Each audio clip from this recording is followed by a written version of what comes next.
Pretend you're a PM at Facebook Marketplace and listings are decreasing while transactions are increasing. How would you debug this and what would you do? This is the framework I learned to answer this in interviews and also think about it in real life. Step 1, you want to define and clarify exactly what the problem is. So again, Facebook Marketplace is just a platform where e-commerce happens between buyers and sellers.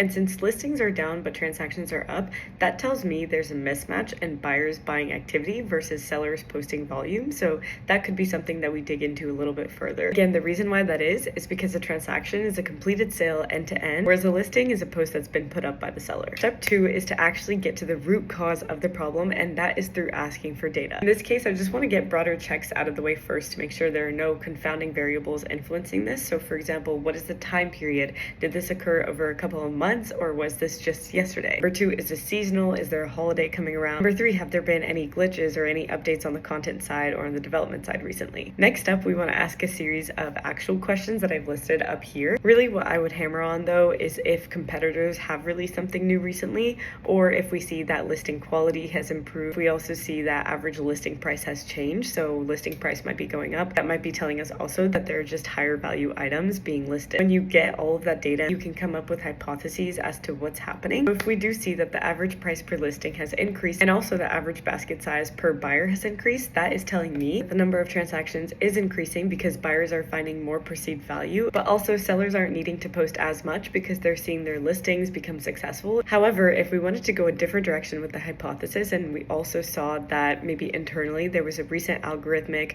or development update where our devs are pushing more accurate recommendations, then that also tells me that buyers aren't needing to scroll as much, and so therefore transactions are being completed earlier on in the funnel, and that also might be a cause for why sellers aren't posting as much because their posts are getting surfaced more easily. Last step here is to validate that your hypotheses are correct. So let's go ahead and say that we're going with the listing quality has improved. We'd want to see if the conversion rate per listing is up. So for example, is one view more likely to convert into an actual sale? Is that percentage higher? Because that tells us that the hypothesis might be tracking. We also want to see the number of buyers and the number of sessions per buyer, because if we're seeing those two go up, we also know buyers are finding a lot of value out of this. This is just how I would approach it. If you have any more questions and you want more product interview tips, just follow for more.